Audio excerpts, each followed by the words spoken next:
कबूल फरमाए।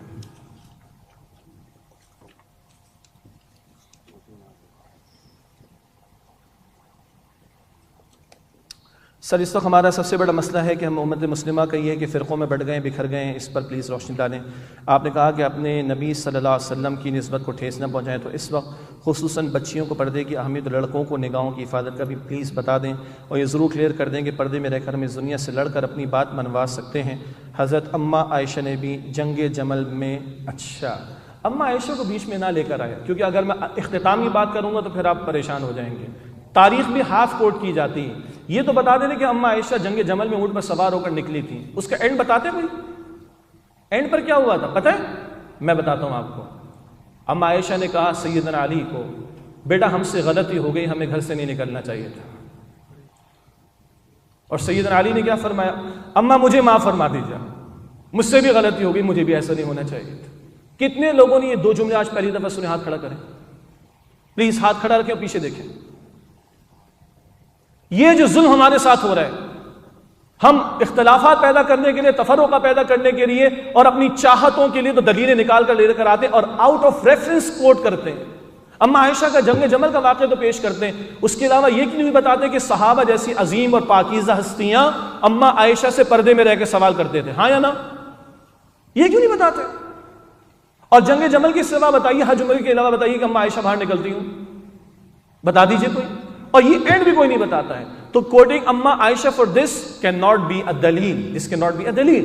बहरहाल मैं को एजुकेशन पे डिबेट नहीं कर रहा, वो फिर किसी और मौके पर बात करेंगे। ये भी बात करने की जरूरत है कि लड़कियों को कौन से प्रोफेशन में जाना चाहिए। दुनिया में कोई, सॉरी दुनिया छोड़ें, पाकिस्तान में कोई इदारा बताइए जो मां बनना सिखाता हो, जो असल काम है एक औरत का, बीवी बनना सिखाता हो, जो असल काम है एक औरत का। चेक कीजिएगा, मुझे कोई इदारा अगर आप बता देंगे तो मुझे सहूलत हो जाएगी कि मैं भी अपनी बेटियों को वहां से तालीम दिलवा सकूं कि मां कैसे बनाया जाता है, किसी बच्चे को मां बनने की तरबियत कैसे दी जाती है। नेपोलियन कहता है तो अच्छा लगता है, मौलवी साहब कहते तो बुरा लगता है। नेपोलियन क्या कहता है? तो मुझे बेहतरीन माएँ दो, मैं तुम्हें बेहतरीन कौम देने को तैयार हूं।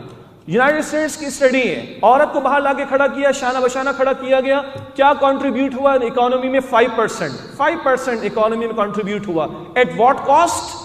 70% ह्यूमन कैपिटल जो माओ की गोद से आता है नहीं है बेचारों के पास, इसीलिए वो वीजे खोल के दुनिया को बुलाते हैं अपने पास। यस और नो? तो कहा it is foolish to have just 5% contribution at the cost of 70% human capital. बहरहाल ये किसी और मौके पर, लेकिन बहरहाल पर्दे का हुक्म तो है, निगाहों की हिफाजत का हुक्म तो है। अल्लाह मुझे भी तौफीक दे, मैं भी खतरे में हूँ, कोई खतरे से पाक नहीं है।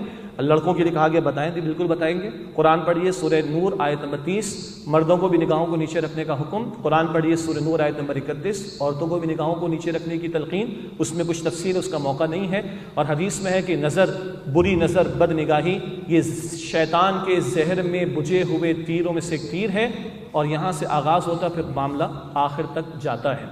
हिजाब के अहकामात कुरान में है, हमारी बहुत सी बहनें बेटियां माशाल्लाह निकाब में हैं, ये प्रॉपर हिजाब है। अलबत्ता किसी बहन ने सर को कवर किया हुआ है, मैं अप्रिशिएट करूँगा, चादर ली हुई मैं अप्रिशिएट करूँगा और दुआ करूँगा अल्लाह और उसको आगे बढ़ाए और फातिमा ज़हरा की भी हया को सामने रखने की तौफीक दे। अब फातिमा ज़हरा ने फरमाया कि मेरा जनाजा भी उठाना तो रात की तारीकी में उठाना, और जब हया फातिमा ज़हरा की हो तो फिर गोद में हसन और हुसैन पैदा होते हैं रज़ी अल्लाह ताला अन्हुमा। और अल्लाह इस उम्मत के जवानों को सैयदना उस्मान की हया भी अता फरमाए। और रसूलुल्लाह की हया कैसी थी? सहाबे कराम फरमाते हैं कि रसूलुल्लाह अलैहिस्सलाम एक कवारी पर्दा करने वाली लड़की से भी ज़्यादा हया करने वाले थे।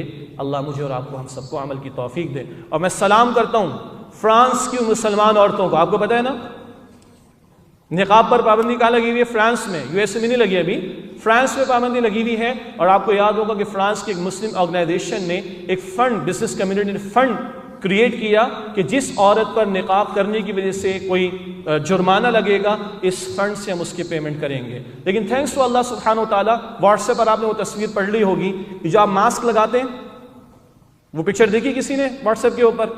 एक खातून ने निकाब जो है ना पूरा सर कवर किया हुआ है और उसने वो जो आप क्या मेडिकल मास्क कहते हैं जिसको आप लोग, वो पहना हुआ है, उसने मुंह छुपा लिया। नीचे किसी ने बड़ा प्यारा कमेंट लिखा, where there is a will there is a way.